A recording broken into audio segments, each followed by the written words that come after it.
hello out there. We're on the air. It's Rink Moose Talk tonight. The beers are cold, The mics light up. and the boys get set to fight. The gloves come off, Opinions get thrown. and someone slips on ice. One man howls, the other scowls. but the show must go on. Oh, the good old hockey game is the best game you can name. And the best game you can name is the good old hockey game. You're an announcer with a long stick from time to time. With hockey flows And Marchand's nose. Pierre Maguire's life, not John's a leaf, Ovechkin's teeth. and Hoffman's crazy wife. When Carey slumps, And Bergevin stomps. Duran's not LaFontaine. Jokes aside, It's podcast time. and Rink Moose is the name.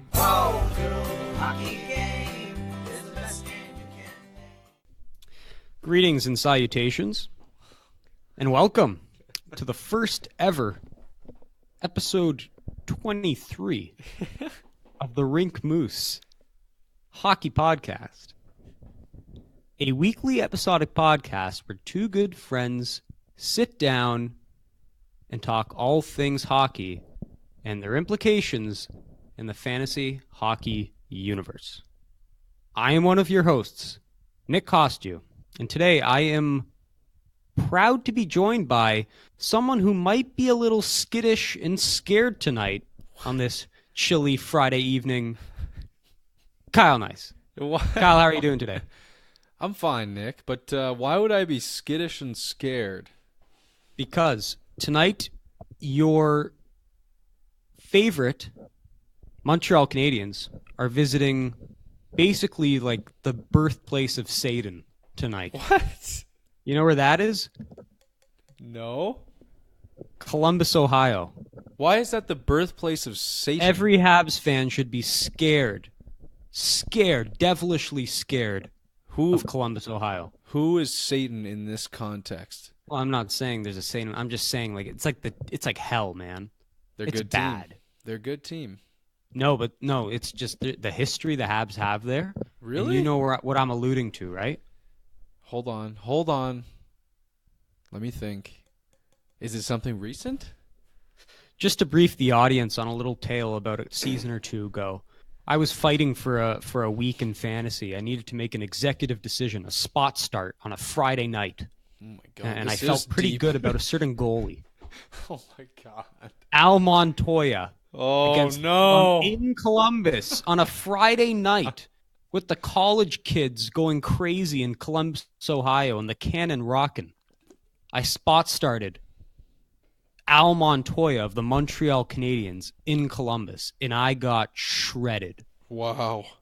10 goals, I think. 10 or 11. I think it was 10 actually. You remember that night, don't They you? really let him. Did they let him stay in there? They that let whole him time? stay. They didn't want to use Carey because they had a game the following Saturday. Fuck, that's nasty. Mm-hmm. That's poor form. I'm sorry. That's But but you see where I'm going here, right? If you're a Canadiens fan, you got to remember that moment. Those I'm not even a demons. Canadiens fan, and I vividly remember Friday nights yeah. in Columbus just not going well. well. I'm sure everyone's talking about it in the room beforehand. Claude Julien is going up there to the whiteboard and saying, "Boys, 2 years ago, 10-0. Let's show these guys how we play." Like, I don't know, Nick. Come on. Well, they don't know. I don't- Al Montoya's texting the team, "Boys, please do this for me." No. No. The team's changed. I mean, Al's not there anymore. I don't even think Claude was the coach, and I think that was the other French Canadian fella. Oh yeah, his name Forget his escapes me. Yeah, Michel yes. Terrien. Yeah, it was a Terrien coach Yeah, team. yeah. It was It was a different time for the Canadians. Yeah, but Nonetheless. what's funny about that is that one game might have ruined Al Montoya's entire stat line for the whole year. The whole year it ruined his stat line. Absolutely. What? There's no recovering from that. No. 10 goals in the game. No. And you're only getting 15 games a year because you're an NHL backup. So, Yeah. I mean, And where is he now, by the way? Go figure. Nobody knows. He's Nobody probably knows. on an iceberg in Russia right now. Al Montoya.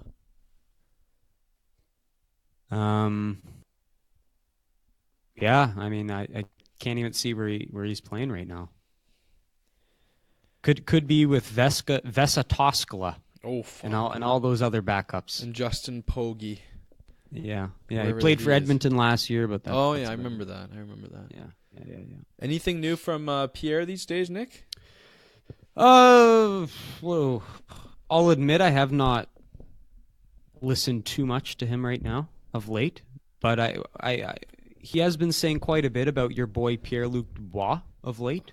Oh, Because really? Columbus, Columbus is they've become pretty hot of late, and he's been talking about Pierre-Luc over Montreal radio. He was really pumping his tires, saying he's going to be a star. He is already a star. He's going to be a very big star in the next 2 to 3 years. Now, hold on one second there, Nick. Yeah.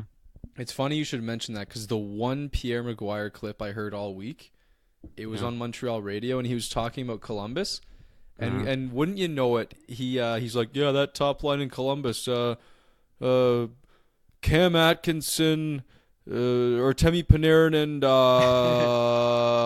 and he just blanked, like just straight blanked, and he just moved on. He's like, yeah, and the rest of the team, Seth Jones, he's good too. And then the Montreal goes like, you're thinking of Pierre-Luc Dubois, Pierre, and he goes, oh yeah, Pierre, yeah, your own name, you fucking idiot. Right. You know what though? You'll like this one. Did you hear that? I did not. I did not. Okay. But what I did like was he called him the Mark Scheifele of the Eastern Conference. He said he's the best player in the Eastern Conference nobody knows about, which is what he calls Scheifele in the West. Would you agree? I would not agree on several accounts. Firstly, I think a lot of people know about Mark Scheifele. And secondly, I agree. Yeah, no one really talks about Dubois, but I don't know. Like they don't really have a two. They don't play exactly the same way, and I don't know what he's saying about people don't talk about Mark Scheifele. I mean, I think they probably talk about him in quite a lot. I guess out of everyone on Winnipeg, they probably talk about Scheifele the most, and everyone says Winnipeg's one of the best teams. So I don't know. I think Scheifele gets his fair share of attention. Yeah, maybe I think it's a little south of the border biased, right? I mean, I don't think Americans are maybe too tuned in. With all due respect, I don't think they're too tuned into the Winnipeg Jets. So no, you're right. Like we're talking from this Canadian perspective, but the masses down south, they probably don't pay a lot of attention to Winnipeg. You're right. Sure. But just quick word on Dubois, Nick. I think he might be turning into one of my favorite players out there.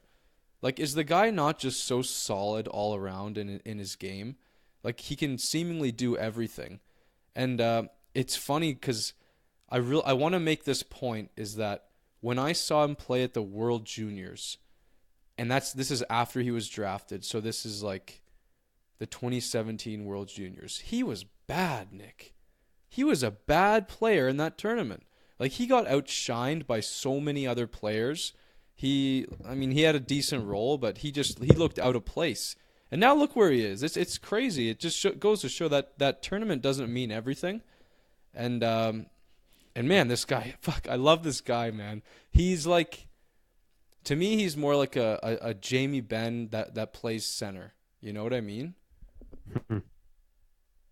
Yeah, very multifaceted. Big size, but can skate very well, pass the puck, shoot the puck. Yeah.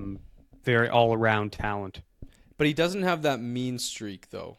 Or at least we haven't really seen it yet. Like Ben's the kind of leader where he'll just drop the gloves if his team is struggling. And I really admire that in a player. But I think maybe Dubois has maybe even a little bit higher hockey IQ. He just seems to know where people are going to be. Hence the Scheifele comparison. Yeah, fair. That's a fair point there. It's just, maybe you're right. Maybe they do play a pretty similar game. I just don't see Scheifele as physical as the Dubois in the corners and all that. Sure. So Nick, I want to. Other than that, he's Pierre. He's really just been screwing around south of the border. He did a game in Arizona. That's really fucking around, isn't it? Yeah, put out a shout out for some bars in Arizona to watch hockey, which I wrote down. Oh, really? Just nice. I now have like bar and restaurant recommendations in Arizona, Buffalo, Washington, Columbus, Montreal, all over the place just because Pierre. Wow, that's valuable information. Yeah. You could sell that on Kijiji, Oh yeah. Oh, well. Nick, I want to talk about a quick trade. Looks like Christmas has come early for you trade fanatics out there. Mm-hmm. We have Minnesota and Carolina being dance partners here. Nino Niederreiter for Victor Rask, long-lost brother of Tuukka Rask in Boston. And man, oh man, does this not seem like a pretty bad trade for Carolina? Like, I know Nino Niederreiter's not having his greatest offensive season. I think he's about a 0.5 point per game. But if you look at the advanced stats and just knowing a little bit about the guy, he does a lot in his two-way game. Like, he's really responsible defensively, and he'll chip in, and he's good at shot generation and all that nonsense. And apparently this guy, Victor Rask, he's just a schmuck out there. Like, he just doesn't do any of that. So people are pretty one-sided on this deal. I say good on you for Carolina for making this move here. In Minnesota, all I can say, Nick, is prepare for the fall, because I think this team is due to just start plummeting, man. Like, fuck, their goaltending is kind of getting shaky, and then this move, it's just like it's almost like it's almost time to hit the panic button there. Well, I do agree with you. I think when you look at it, just first observation, and this is certainly what I thought. I looked at the deal and I was like, hey, Niederreiter, that's a marquee name. Maybe he hasn't put up the marquee numbers, but the name's there, the name brand is there. Given he's had at least 1 year where he put up a lot of points, and has a pedigree of being a skilled shooter, skilled goal scorer, and that's exactly what Carolina needed. We were talking on this show like 2 months ago about the Carolina owner saying right. Yeah. So hopefully this is a guy they throw on the line with Aho. They get a little dynamic duo going there. And you definitely see where it's coming from in Carolina, especially when you had a guy like Rask who basically turned invisible there in Carolina. Yeah. But the inside scoop in this, and shout out to Pierre yet again. Oh boy. Paul Fenton. Do you know who Paul Fenton is? Paul Fenton? Who's Paul Fenton? Paul Fenton, the GM of the Minnesota Wild. Oh, that guy. Mm-hmm. He's a random name, isn't he? Yeah, he's a random guy who's got a connection here with these players, because apparently he's got an affinity for Swedish-born talent, and he thinks with his other acquisition, Pontus Aberg, in a deal he made with Anaheim earlier in the week, and he's of the opinion those two Swedes can add more to his squad in terms of scoring than a guy like Niederreiter, who's kind of been skittish and very streaky in the last year or so. Fair enough. Well, Nick, I'd love to sit and chat about minor deals all day, but we've got bigger and better things to talk about, unfortunately. Mm-hmm. Well, as we know, the All-Star Game is coming up pretty darn soon. Mm-hmm. And some kind of strange all-star roster moves here, just in terms of how they're shaped up here. So there's a couple of guys that I got on my list that probably shouldn't be there, and maybe some guys that probably should. So I'm going to go through a couple here that I don't think should be there, Nick. Jimmy Howard. Yes. Come on. Jimmy Howard? What does he have, like an 888? Yeah. Come on. So Jimmy Howard's there and not Freddie Anderson. Oh my God. Right? So Yeah, the guy good who should point. be getting the Vezina is bumped because of Jimmy Howard. Now, if you wanted to take a fucking Detroit guy, like I know they always say like everyone has to be represented, and I get that, but like take Dylan Larkin. Like why don't you just take Dylan Larkin? Bite the bullet. Take Dylan Larkin. Right, Because but this then is he's getting got to really take over ridiculous. for one of the forwards. Right? Yes. And so that's the problem with this whole system. I know you're going to get into your other names, but broadly speaking, the whole point of they still need, each team still needs to have 7 forwards, 2D, 2 goalies. I know Elliot Friedman, he kind of threw out the opinion, hey, just screw the position thing. How about you just vote in, everybody. 11 guys, regardless what they play, and that's the team. Well, And because of this position eligibility thing, you got guys like Keith Yandel there and Jimmy Howard, and not a Dylan Larkin. yeah. I guess so. But I like it. And let's face it, in an all-star game, positions don't matter anyways. It's 3-on-3. No, exactly. They're playing shinny out there, right? It's shinny, basically. Yeah, no, I like that idea. Just because, I mean, we can get the guys who deserve to be there, and the guys who, let's face it, the fans who most want to see there will be there. So that's part of it. But another one is they left Andrei Vasilevsky off the initial roster. He's only going because Price can't go. Like, come on. They had Jimmy Howard over Vasilevsky for a time. That's pretty bad. And now, obviously, we know Montreal is not even represented at all at the games. And Carey Price were your goalies. It's pretty pathetic. Yeah. Well, wait. What does that mean? Well, I'm just saying, ideally, you'd have Vasilevsky and Freddie. I Right? guess. It's just weird. It's just clunky. And then another one. This one out of the Central. I mean, I like the guy, but Miro Heiskanen out of Dallas. There's no better guys out there to take along for this that journey. Hurts. That hurts. And another one, Lundqvist out of the Metro. How's he voted in? He's barely getting games. That guy Georgiev is taking all his starts. Is he really? Yes. He's only playing half the games there. I think we're running into a Jimmy Howard situation here where it's again, in the Metro, you got another Jimmy Howard situation. Then I agree. Heiskanen, there's a way better D in the Central. They pick Roman Josi. Right, so exactly. Just off the top of your head, who would be a better representative? From Nashville? No, from wow, they've already got Rene. I'm just saying any defenseman in general. Right? Like the only 2 defensemen on that team are Josi and Heiskanen. Oh, so if you take out Heiskanen, there's probably a handful of names in the Central you can toss in to replace him, right? Yeah, absolutely. I mean, well, Winnipeg's got some injuries back there, but you know what? Now that I'm looking at it, the Central's tough for defensemen because a lot of guys are getting old or just getting injured, and they can't take Tyson Barrie because they already have the 3 Colorado guys. And then I guess Subban's is he still out? He's out. He missed a lot of time though, so it would look kind of weird putting him in. Yeah, and then Bufflin's out. So I don't know. Like, there's a lot of guys out there that are kind of out there. So I guess I understand Josi to a degree. Yeah, but yeah, again, it's complicated when you need to include a guy from every team. Right, there needs to be a representative from every team because that's the case here, right? They don't want to put Benner Sagan there the way they were called out by the owner the other week. Yeah, looks a little bad. So they toss in the defenseman Heiskanen. So I don't know where you stand on that. Do you like the whole having a guy from each team there? Well, it's a really tough scenario, Nick, because I mean, look at a team like Toronto. They could have so many guys represented. Here's where we get into a problem.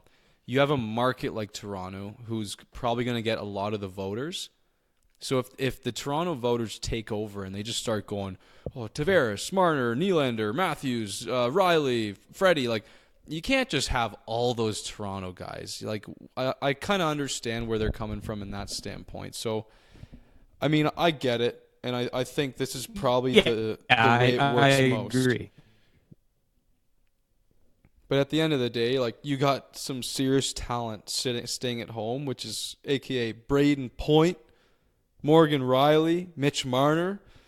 Oh, these are some marquee players, Nick, and it's probably not right. But then again, there's another aspect we have to take on this, and I'm going to get into this a little bit. Do these guys even want to go to this thing? Like, I don't know. What has the All-Star game become in your mind? Because, I mean, we see Ovi skipping it. I'm sure, like, these guys are going to this game and they're... oh, fuck. What the fuck happened now? Yeah, it was stuttering. It was going in and out, and then it just got better. Fuck. Where did we leave off? Well, you seemed to be going off on a rant there, which was fine. You were cutting in and out. I couldn't tell if you were pausing for me to speak, so that's why I texted you. No, the thing just, it said disconnected for a sec, but... I said disconnecting. Oh, okay. Fuck, I'm getting but pissed off. you seemed... I was worried you were going to ask me to speak during that stretch, which you didn't. No. So if you want to continue on your rant, then go. You said something about point, and then what I thought of the All-Star. Yeah. Now I'm like the internet's ruining my flow. I'm pissed off. Oh yeah. Fuck. All right. Braden Point. He's a good player. Morgan Riley's a good player. Mitch Marner. But Nick, I want to get into a whole nother topic with you here. I mean, do these guys even want to be at this game? Like, what is the All-Star game in 2019, Nick? I'm sure a lot of these star players are very jealous of their teammates who get to sit on a beach for a few days and just relax for that weekend. And then they have some guys have the bye week coming up right after. So, fuck, I'd love to get a start to my holiday. Why do I want to put myself on a circus like this? Like, I'm sure Crosby knows this very well. He's skipped many All-Stars in his years. Oh, my foot hurts, my leg hurts, my eye hurts. He'll say anything to get out of this fucking All-Star game. I mean, what does the All-Star game become? And the big question here is, should there even be an All-Star game anymore? Well, I think this rhetoric has kind of been talked about the past several years. I think that's why they changed the format. It's 3-on-3 now. I think that's why they've made a few adjustments to the skills competition night, stuff like that. I mean, I think God, and I fuck. What do you? No, Nick, the whole thing just cut out for that whole fucking thing. I'm gonna lose my fucking mind. Is this your internet or is it mine? I can't tell. It's definitely mine because I'm looking at my shit and it's going in and out. It's fucking bullshit. So what are you gonna do? Try again. Fuck me. This is a first. Yeah, this is fucking terrible. Terrible. Usually I'm dropping the ball. Yeah. Do you have your little Gatorade bottle there? Yeah, you can hear that, eh? Oh, at this boy. rate, we'll be up all night, Nick. I'm telling you. This is terrible. And this is going to be the worst editing job you've ever seen. Oh, this is terrible. Yeah, it's awful. I feel bad for you right now. I'm looking at 0 bars on my Wi-Fi thing, and I don't even know how we're talking. God. I don't even know how That we're is talking. Awful. I'm sitting right beside the router, literally. You need to find a library to start going to now. Fuck. Pissed. This is awful. No! Okay, I think I figured it out. Hold on, give me 1 second. Internet or anything? You got something better? Hold on.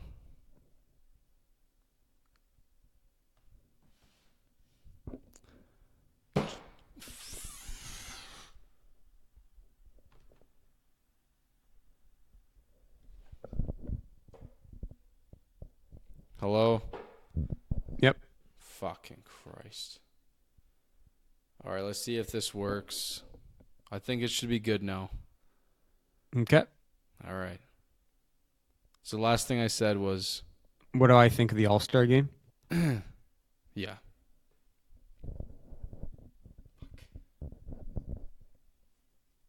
So I should start? Yeah. Pissed. See, now you're going to be all mad and people are going to be like, what happened to him? I know. Exactly. What's with the hot take out of nowhere? Yeah, things got a little tuned up there.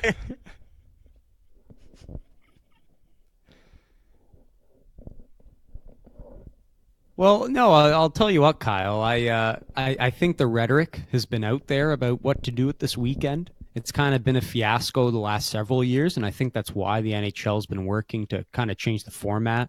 You saw that with the 3-on-3 they've implemented, which I've been a fan of. I think that's more exciting than a 5-on-5 game where guys don't want to hit each other and just aren't trying. I also, the skills competition, they've made a few little adjustments there, but I still don't think that's very successful. I think the game is definitely more of a draw for the fans. But again, with what it means, I don't know. I think it's subjective. I think for certain guys, like a Matt Barzell, it means something. He's an all-star. That's a first-time all-star. Sebastian Aho, that means something. Like, that's an honor. Regardless what you make of the game itself, to be called an all-star is still an achievement. And I think these guys are proud of that. Scheifele, believe it or not, this is his first all-star nod. So, yeah. Oh, so it is. Good for guys like that. What the hell? Yeah. What a snub that must have been. That's awful strange. Yeah. But and then I do they want to be there? Yeah, those guys do. The older guys, hey, it's in San Jose this year, which is nice, so they'll still get to go to a beach. So hey, like I don't see what the big deal is here. I just think what's more important is that the NHL is doing their part and making it more of a draw for viewership, and I think the 3-on-3 is doing that. The only thing I'd like them to add. And I know they've done this with like the money that they give out. I think they give out like, what is it, $1 million to the game to the winning team. Yeah.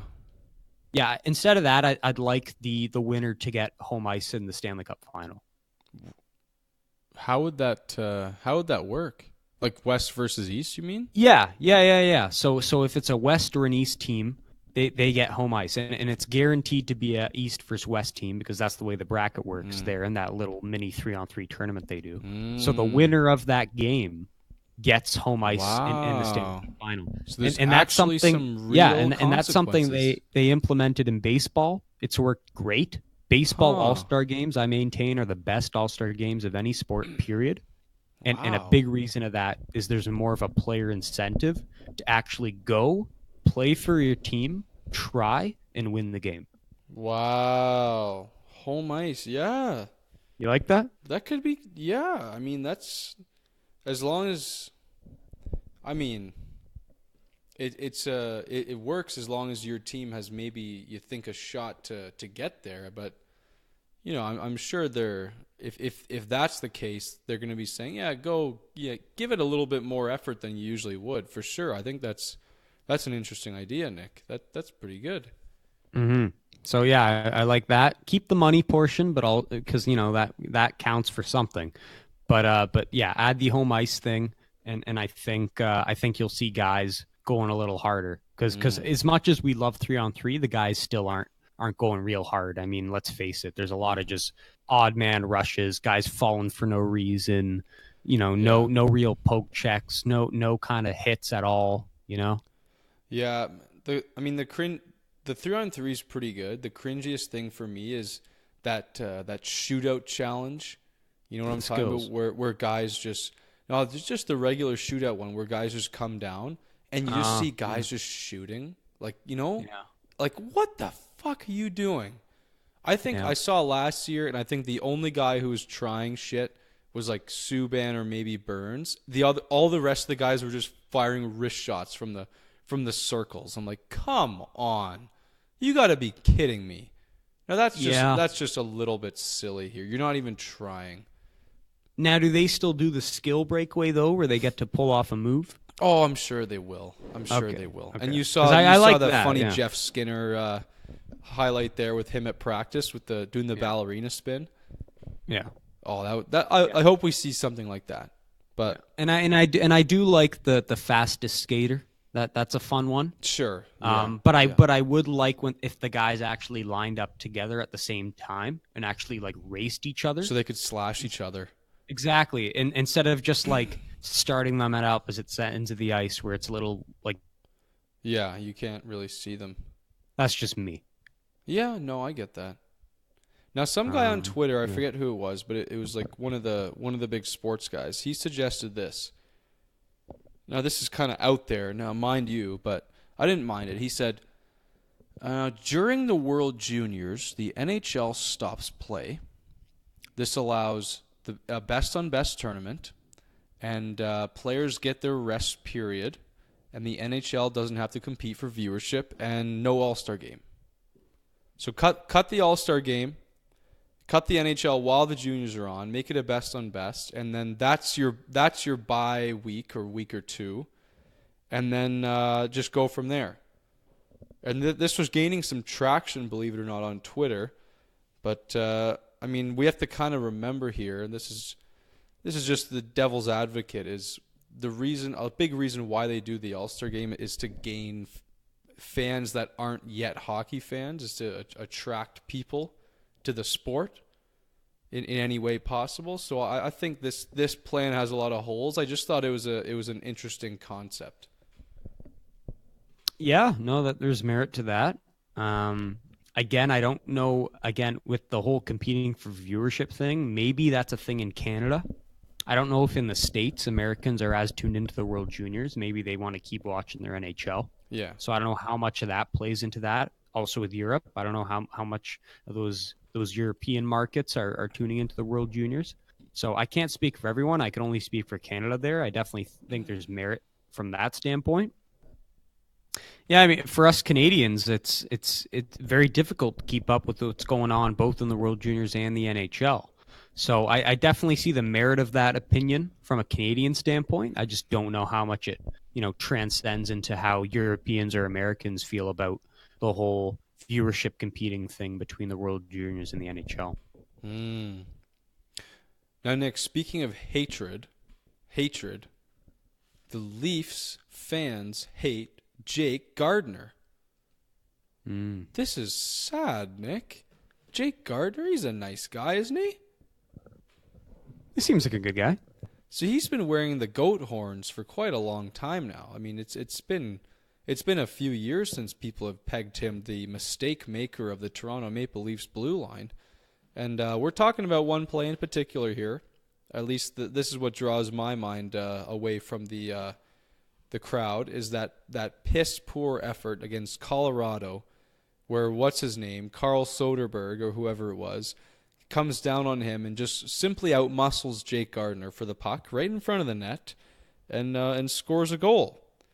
Now, obviously, this caused just an awful ruckus in the Scotiabank Center there, and they were all booing the poor man, our valiant defenseman.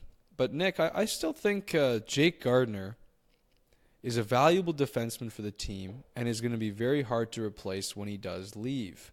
And this is backed up by the advanced stats community. The guy's a good player. I'm not sure we should be booing him, and I'm not sure what that really does for him. Now, I get it's in the fans' natural. It's the way of the fan, like you bought the ticket, you spent a lot of money, the guy screws up. I have a right to boo. But at the same time, you're not really helping your squad here, and you're not helping the guy's confidence. What do you think of Jake Gardiner and his blunder and his mistrust from the fans? Yeah, I mean, it's a heat of the moment thing, right? You're at the game. The team's going through adversity right now, as all Leaf fans know. You're coming off a loss to Boston. You just gave up the lead against a Colorado team on a Jake Gardiner play, which is very, inexcusable. Lots of flashbacks to Game 7 there versus Boston. So, hey, if I'm a fan in that game, I'm booing him too. Ooh. Because that's just your instincts. That's your instincts. You'd stand up in the middle of everybody and you'd just boo the guy. He fucked up. Man. He fucked up. That's a bad play. You can't do that in the NHL. It's a bad play, sure. It's a terrible play. It's just a one-on-one play where the guy outmuscles you, tries harder than you on a power play. He's playing harder minutes than you. He should be out of gas, not you. And you just let him take the puck off you. Just inexcusable. And so if you're the fans, you're in the heat of the moment, you have the right to boo, and you should boo if you want to. I'm not saying you have to. I'm just saying if you want to, you got all the right to. Especially if you're paying, $200 to sit in the 300 level there. Oof. But should But- you though? Should you? Should you? Yeah. Fuck. I mean, this guy's not a baby, Kyle. I mean, you think it's going to really affect his psyche? He I almost mean, cried. He's a grown man. Time heals all wounds. No. It's gonna hurt you in the moment, but you get over it, right? I don't know, Nick. Like We just saw him playing Tampa. He looked just fine to me. Doesn't look like he's carrying this with him. His feelings are hurt. I guess, but like He even saw the media after the game and looked totally fine. He wasn't crying. I heard he was crying. Like I listened to a certain podcast that said, yeah, he looked like he was about to cry after the game. But let me ask you this. Let me ask you this. These are prideful guys. These guys grew up like stars in wherever they came from. Do you think that this guy is going to be more motivated to try to work his ass off for this team and do anything it takes to win this Stanley Cup? Let's win a couple rounds in the playoffs. If he knows he doesn't have the backing of the fans. I know it's a professional sport now, but you have to get down to the human nature. This guy, I mean, the fans have not respected this guy for a long time now. Let's be honest. He's the scapegoat for many of our problems, well, a.k.a. Boston last year and many other situations. It doesn't seem like a healthy relationship between Jake Gardiner and the fans, and I think it could come back to bite us when we really need him later on in the season here. Well, come on, let's face it. If you're him, you're getting booed. The fans are kind of disrespecting you. Wouldn't that motivate you to get your game together and to kind of push yourself? Because personally, that's how I would feel. The fans are loving Morgan Riley. They're loving Travis Dermott. I want to be treated like them, so I'm going to play like them. Shouldn't that be the rationale that you embrace if you're Jake Gardiner? It should be in a perfect world. I think yes. But at the same time, like there must be some part of him that says like I've worked my ass off in this city for many years, and I don't feel like I get treated well. Has he? Because you blew our season last year. Well, is that working your ass off? I don't see you getting all-star nods. I don't see you getting over 50 points every season. Well, I don't think he you're got working your 50 ass last off. year. He got 50 last year. He's not doing that every year. Well, I'm just saying, if you want to be as respected in this city as the Marners or the Matthews or the Tavares or the Riley or the Freddie, then play like those guys. Okay? Don't just expect us to treat you like a god when you're mucking up Game 7 and you're fumbling the puck around like on that play with Soderberg. Please don't go there. I just feel bad for the guy, and I just don't think this is going to help. I think you're being a little soft. We still need the bottom line is we need this guy. Do we? We need this guy. Like this year. This year we might not have him next year. We won't have him next year, I don't think. I don't think we're going to have him next year, but if we want to make some noise, we need Jake Gardiner playing Jake Gardiner's best game. Sure. And this is why I'm worried, because we're going down a slippery slope here. This isn't the first time something like this has happened. I can't imagine the Twitter abuse and the online abuse that he got from last fucking playoffs. Like, the guy's probably like a confidence mess right now, and it just doesn't bode well for the blue line that's already a struggling blue line, you know? Yeah, I don't know. I think it's how you see this, right? If you want to take my opinion, my standpoint, and think it's going to help him and think it's going to usher him to play harder so he can get that respect, then fine. But if you seem to be in the opinion where, you know, this guy can't take a lot of adversity. He's getting beat into the ground right now, and there's no looking up from here. So I think only time will tell which way he responds here. Yes, if indeed. you know, does his play get better or does it not? Indeed. And that'll and if it doesn't, then we can point at the situation and be like, man, Leafs fans suck. Like this is like we're hurting our own players. We're hurting our own chances of winning cups. Mm-hmm. So I think time will tell here. Indeed, and there's an interesting storyline developing with this recent Leafs struggle, is that I mean, in the beginning of the year, you had a Leafs team who they didn't want to change anything right away. They wanted to see what they had on defense. They wanted to, let's let the year play out, and later on, maybe midway through the year, let's see how our defense has done, and then we'll make a decision whether we want to make a move at the deadline or if we want to just stand pat. I think what we've realized, now correct me if you don't agree, but with this recent stretch and how the year's gone, that yes, it's become 100% apparent to everybody that this team needs help on defense. And I think what we've seen recently has just solidified the fact that they are going to make a deadline deal. I can almost guarantee this at this point, because I mean we've seen the weakness just shoved in our face. When Freddie went down and you saw what this team could do without him, it became very apparent. And just based on what I'm hearing, there's word that the first rounder is in play for a defenseman here, as well as a talented young forward, aka along the lines of Jeremy Bracco and maybe even Andreas Janssen, that kind of thing.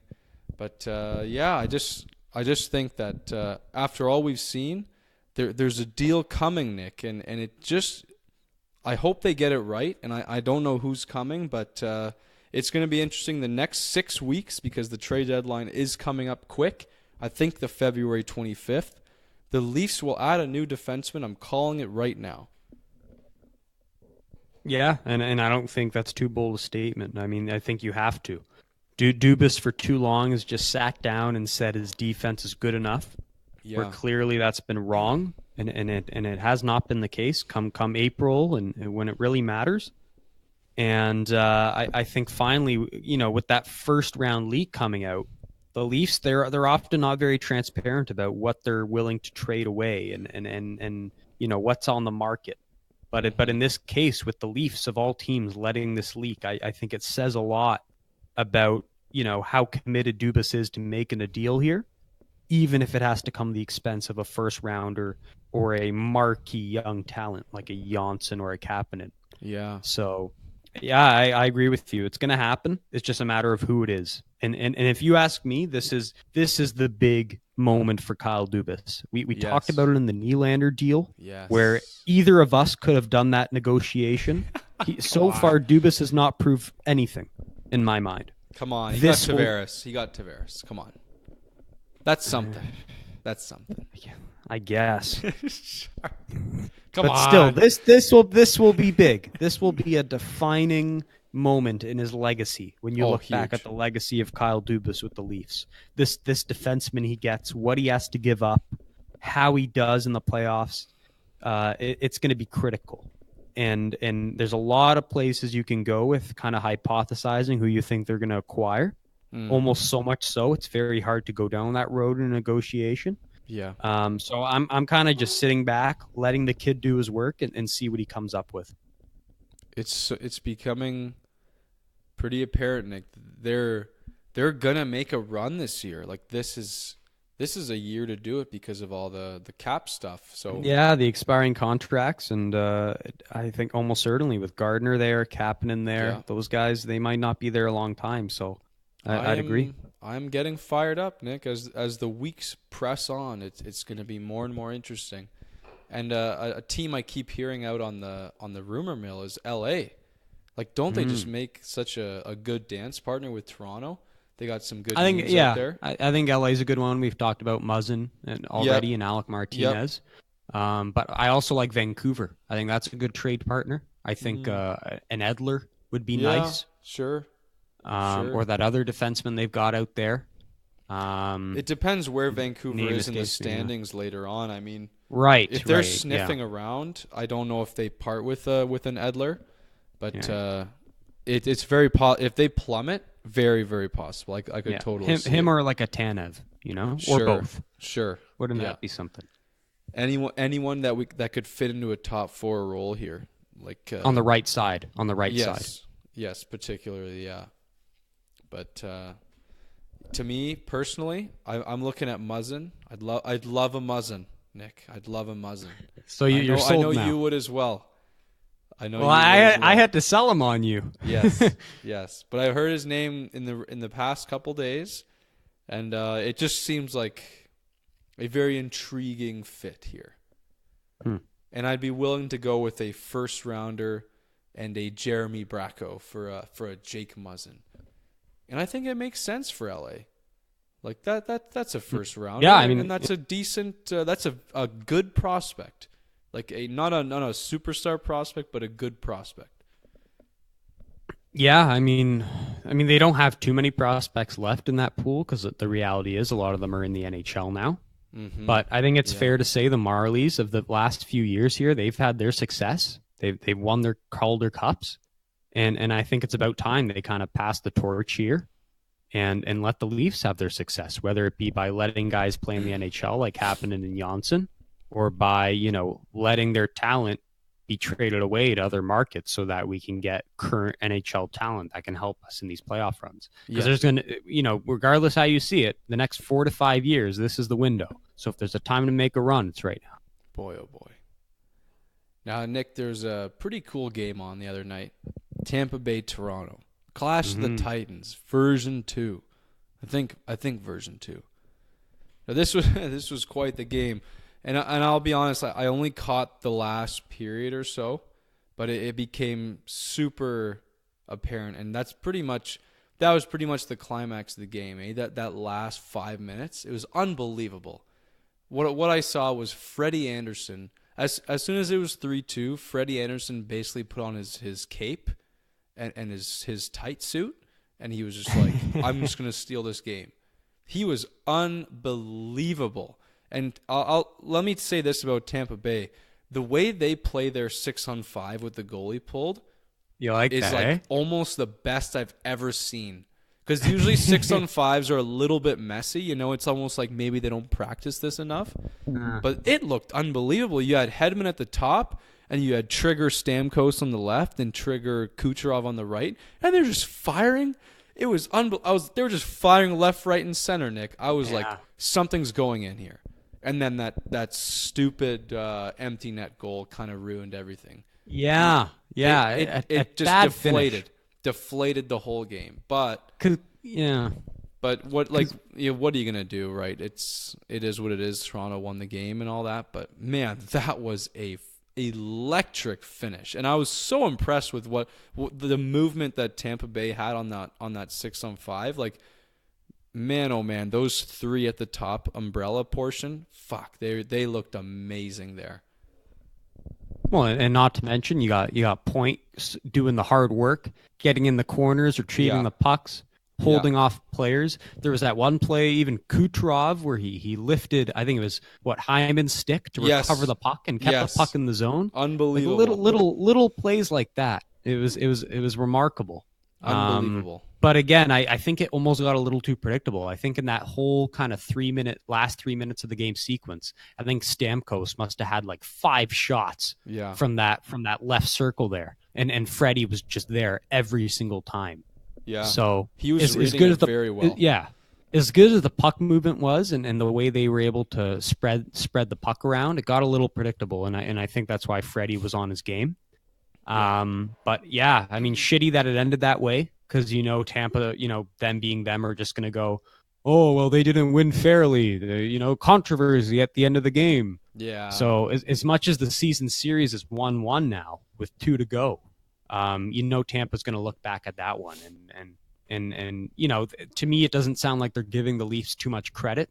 And in the post-game conference, John Cooper basically just said, hey, that was our game to win. We could have won. Either team could have won that game. And it was just chance against chance, and a puck was going to go in eventually, and the Leafs had just a few more pucks go in. So, it should be exciting. Next game, not till March 11th, I think. So quite the wait. Yeah, and interestingly, if we look back at the season series, Vasilevsky really stole that first game, and I think Anderson really stole this game. So it's been a battle of the goalies really for these 2 games versus these 2 teams. But another thing I want to highlight here, Nick, is in Toronto's recent struggles, we've seen Marner and Tavares go through a really good stretch. like through this losing stretch, they've been really, really good. And Marner in particular, I think he's got like just a crazy amount of goals in the last 12 games.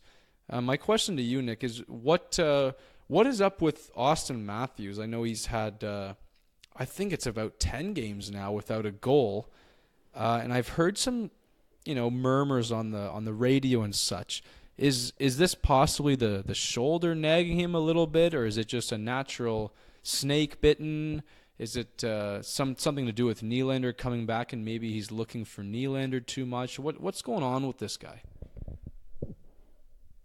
Yeah, he's looking a little disconnected from the game at certain points. That's what that's the feel I'm getting. His line mates have kind of been flip-flopping. You've had Hyman now introduced to the line. It's been a while since they played, not since last season.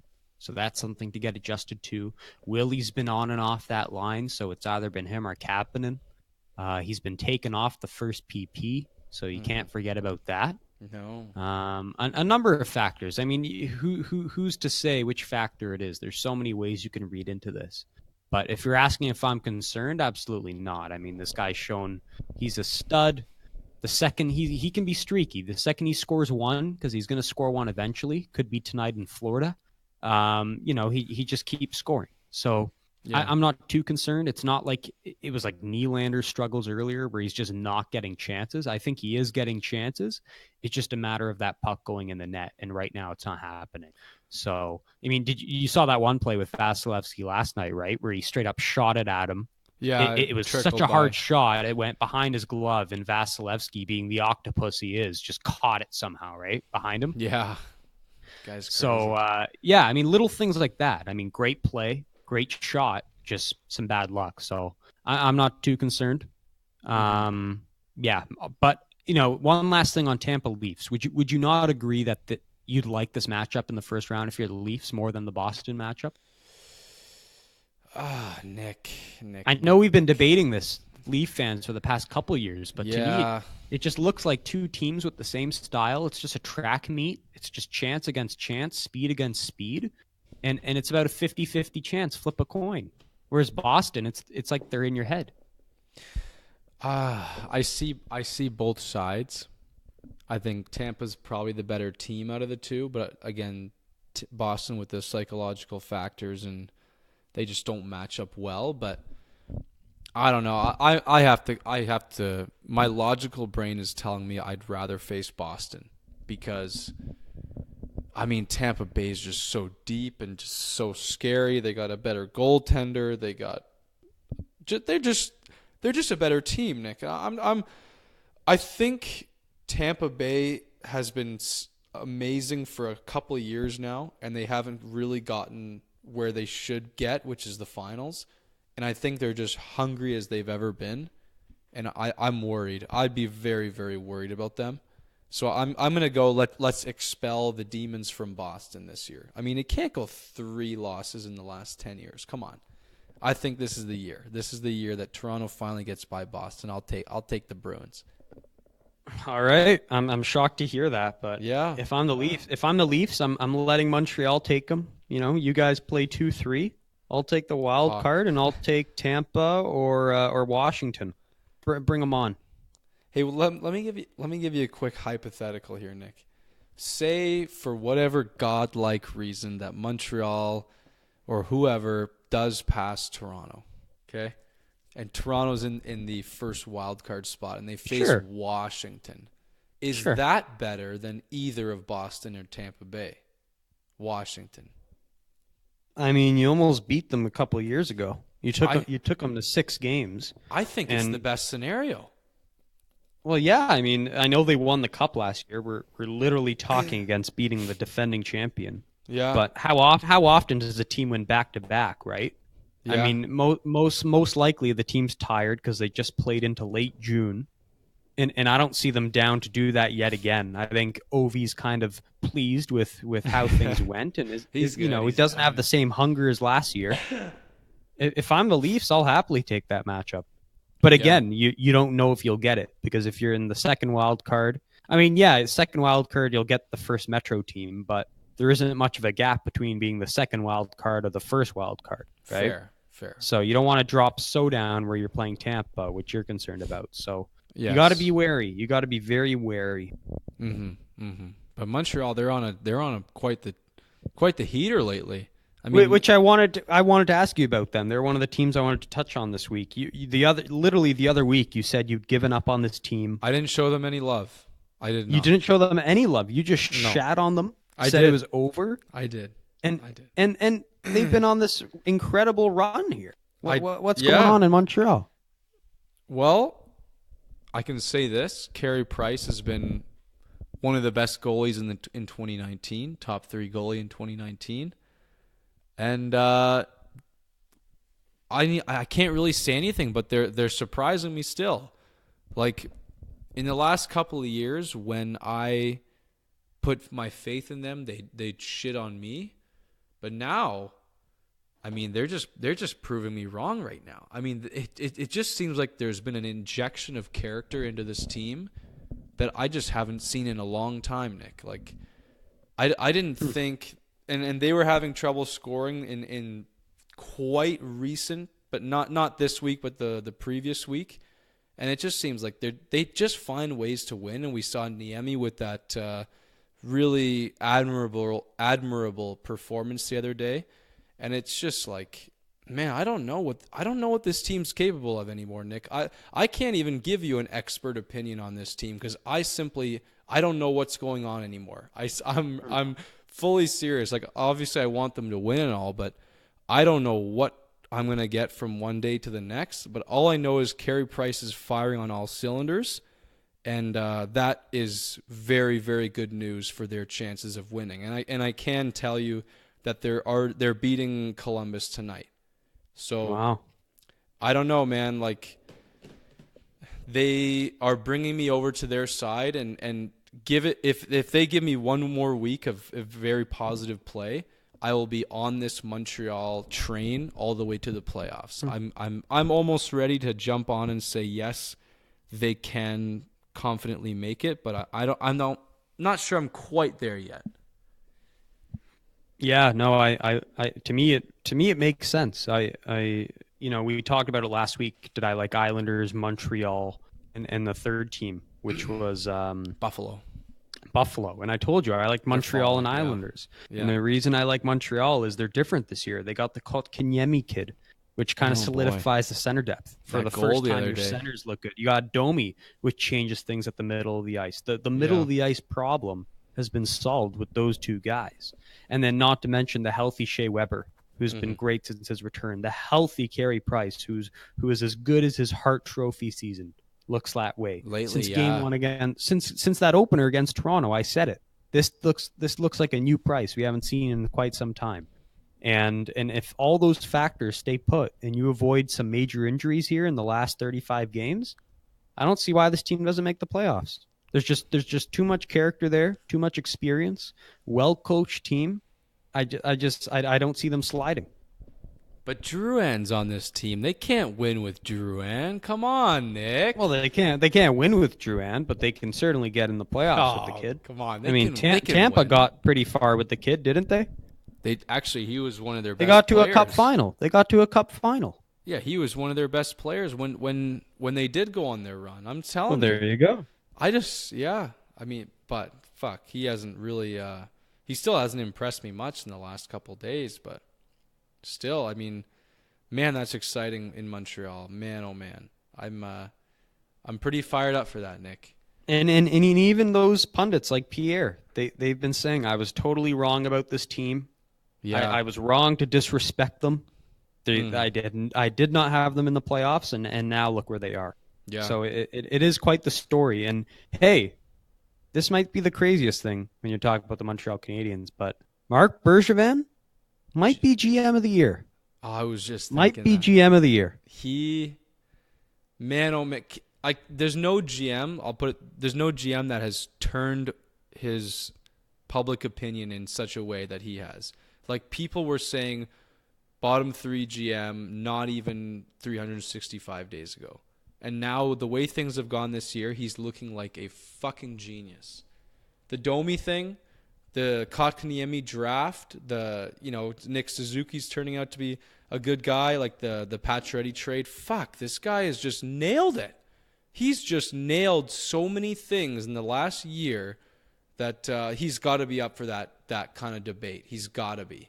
I can't think of anyone else. Yeah, it's a great story. It's like he got hooked on cocaine, was sent to rehab, got his act together, got out free. He got out clean. He's been off for a long time, and now look where he is. So it's a good story, and I applaud the guy. I really do. Jeff Molson's just handed him a whole whack of beer and just saying, Yeah. Just go do your thing. Like, just follow your heart, Mark. And he's like, thank you. Fuck. And he just goes off. So that's good. That's good for Montreal. I mean, if they win tonight, it'll be really impressive because Columbus, boy, they're a hell of a team. And hold on, let me. Yeah, that's looking good. But Nick, that's wonderful news from our part. But we have to make mention of the Colorado Avalanche because we do follow this team. We like to keep track of them. They're very interesting. And boy, oh boy, they've been on a fucking horrible run. As you made mention earlier, since the 4-1 loss to the Islanders on December 17th, they got only 3 wins since then. And just a couple notes from this team here. Sam Girard has been statistically awful. 1 point since November 30th. That's bad. You got Tyson Jost, who just got sent down to the Colorado Eagles of the AHL. And you've got Tyson Barrie, who's the only defenseman performing statistically well. And I think what we've seen, Nick, is this team has transformed into the only pure, 100% pure, one-line team in the NHL. You've got Carl Soderberg doing okay things. Kerfoot has not done much. And other than that, you got the best line in hockey and then fucking zero. And their goalies have taken a hot shit since then. What? I can't imagine. Now, I still think they're going to make the playoffs, but this is bad news bears for this team. Yeah, I mean, hey, Kyle, you called it. You thought they were going to go 3-0 on this current road trip. Fuck, I did. And what happened? 1-2. 1-2. But they did beat Toronto, which I didn't know. You lost to Montreal. You lost to Ottawa. Yeah. I mean, those are some bad. You don't want to lose to Ottawa. That's concerning. Nick, I got a question. I got a question. Here. So the team, like I just said, they're a true one-line team, pure, far and away one-line team. Do you split up the boys? Do you just break it up? Do you throw Rantanen on the second line with whoever the hell is down there and just see what happens? Why are we not experimenting this more? Like, sure, I mean, it's the best line in hockey, but let's give it a go, you know? Like, why not? You might spark that second line into a decent scoring line. Why can't we do that? Because I don't think they've been given the opportunity yet to do that, and that they haven't made a deal yet to insulate the second line to make it better. I don't want to do that. I don't want to go that drastically down that road until they acquire somebody, put them in that second or third line, and see what happens. Then if you're not scoring, then maybe you break it up. But that line has been so explosive, unanimously the best line in the NHL this year. Yeah. I don't think you can play with it. I think you let the GM do his work. Let Joe Sakic do his work. He's been a good GM in the past, has made some good deals. Get a guy who can help you out on the second line there and see what happens. And then you, if you're Jared Bednar, you go into your toolbox and see what you can do with the lines. But until you've been given the go ahead from the GM that you got a piece that you can use, I don't think you do anything. And the key there is get a guy, right? Like, are they ready to part ways with a Tyson Barrie? Because we know we've got Cale Makar waiting in the wings. Is it the right time, either at the trade deadline or at the very least this summer, to move this guy? And I listen to the BSN Avalanche podcast quite a bit. They do a daily, fuck, that's a lot of commitment. A daily Avalanche podcast, and they're they're on board with this, Nick. They're kind of saying, let's move on from Barry. I mean, he's pretty big factor on the power play, but perhaps he shouldn't be as big as he is there. And he's just got a ton of value right now. And fuck, if you got a decent top 6 forward, I think the complexion of this team changes quite a lot, wouldn't you say? I think it's almost as analogous to the Leafs conversation we just had. The Leafs need a defenseman just as bad as this team needs a forward. Yeah. So I think that's fair. That's very fair. And again, when you look at teams in the next 6 weeks who have to make something happen, I think Colorado's in the top like 3 to 5 teams that need to really make a move here. So I think Joe Sakic. Now, Kyle, can we talk about another GM who's under a lot of pressure? Would it be Peter Chiarelli? It would be Peter Chiarelli. Ooh. Everybody's favorite boy. Everyone's favorite guy to beat up on. Is that the Peter hottest Chiarelli. seat? Is that the hottest seat in the NHL right now? Oh, it's gotta be the hottest seat in the NHL. Guy's a This fucking is from clown. This guy's a clown, Nick. This is the worst general manager in the history of the NHL. This guy grew up on NHL 07, be a GM all day long, and it wasn't even that advanced at that point. Like, I'm sure I could do a better job than him twice over. I'm not. You know what they turned Jordan Eberle into? Fucking Ryan Spooner, and they want to get rid of him too. They turned Eberle into Ryan Spooner. They got rid of Hall. Like, you guys are fucking retarded. You've had 4 first overall picks. Fuck. My friend Connor McDavid and I, we were talking about it on the ice. We said, this guy's an idiot, and we got to get rid of him. So, you know what? Part of me wishes that this hot seat gets even hotter, and he's fucking canned. Like, get this guy out of here. What is going on? Like, how can this management group, this ownership group, put up with this shit any longer? Like, we all know it. Everyone in the entire league and the media and office spaces and water coolers and construction sites are all saying this guy's a moron. Can we please get rid of this guy? He's talking about playing his first rounder, putting his first rounder in play. He's talking about dealing Puljujarvi. Like, this is dumbass 101 in my opinion. Well, the tweet was great, and this is from Ryan Rashad of TSN. Oilers organization is on a full court press to find help at forward. Scouts and staff deployed en masse. Everybody go! Go, go, go! Yeah, exactly. Like, hop on this plane. You're going to Arizona. You're going to Toronto. You're going to Calgary. Like, boy, oh boy, would it be fun to be one of those scouts.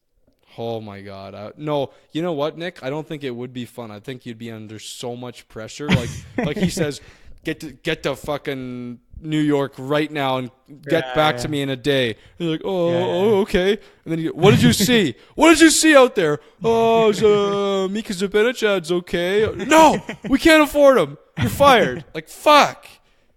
Yeah. Yeah, it's tense. It's tense.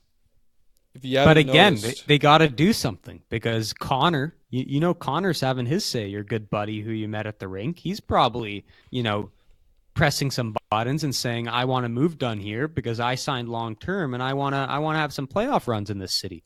They just got the new arena. The fans want a playoff run, especially after the disappointing season last year. A lot of pressure there. We just talked about Toronto, Colorado. I think this one is definitely the cherry on top of the cake, right? I'm just worried, Nick, that after all this time and the fans have been so tortured and patient that things haven't unfolded right. And I don't think any sort of deal, even if it involves a first rounder or a Puljujarvi, will fix this team as fundamentally as it needs to be fixed. Like this, I'm worried that he's going to pull a deal to save his job and to maybe win one round. But if you're thinking that this team can go up against like Nashville, Winnipeg, even Vegas, I'm concerned. I'm concerned, and I think that first rounder is going to hold a lot of value this year. Especially if they don't make it, because it's pretty decent draft year. And then you talk about giving up on the Puljujarvi so early. Talk about mismanagement of a young guy. Like this, like what are you doing right now? He's on your fourth line, and what's he doing there? I have no fucking idea. Can you just put him in the AHL and let him find some traction maybe? Why is he on your fourth line? I have no idea in the history of the NHL why you'd put like a 19, 20-year-old making like 8 minutes a night, like what they did with Drouin. You remember how pissed I was. Drouin's playing 10 minutes a night on your fourth line, not putting up any points. Well, go figure. Guy, just get him some fucking ice time and stop mismanaging your assets.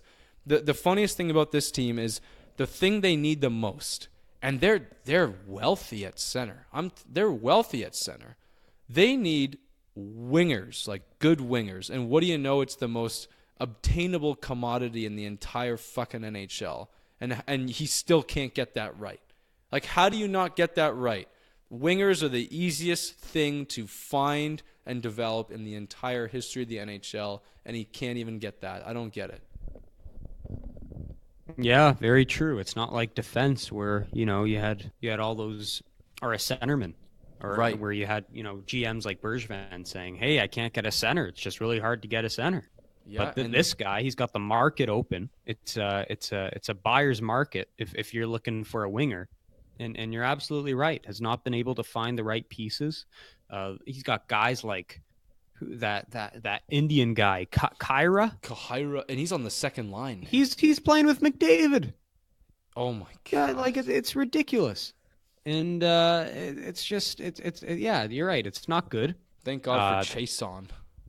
Yeah, I mean, like I said, the only good move he's done is get the coach in there. I've liked the Hitchcock. I told you I've always been on that bandwagon from the start. Schmeh. But again, it shows the desperation because you're getting a guy who is there to get them into the playoffs. He's not there for a rebuild. He's going to press a lot of buttons. He's not going to make a lot of friends. The players aren't going to like him. There's been history of players just selling out on the coach when his message has gotten very boring, and that might happen in Edmonton. Who knows? But right now they're right in the thick of things because teams like Colorado have been struggling. Teams like Anaheim have struggled enormously. Yeah. And then that's why they're still there. So it's going to be very interesting to see what they do. And in a way, I think it's unfortunate that they haven't folded the season yet, because I don't think this is the year. But at the end of the day, it's the age-old saying, they're going to go as far as Connor will take them. And I think he has the capability as a player, as an MVP, to get them into that bubble playoff spot, especially if all the other guys pull a little bit of weight. I just don't think it's a good thing this year. I'm telling you, like I'm worried about this team, and I hope Chiarelli gets the fire sooner rather than later. But goddamn, if they trade that first, I'm checking out. Because I like Edmonton. I follow them, and I want them to do well. I have for many years. If they trade this first rounder, I'm checking out. I'm done. And there you have it, folks, for episode 23. Hope you guys enjoyed it, and see you next week.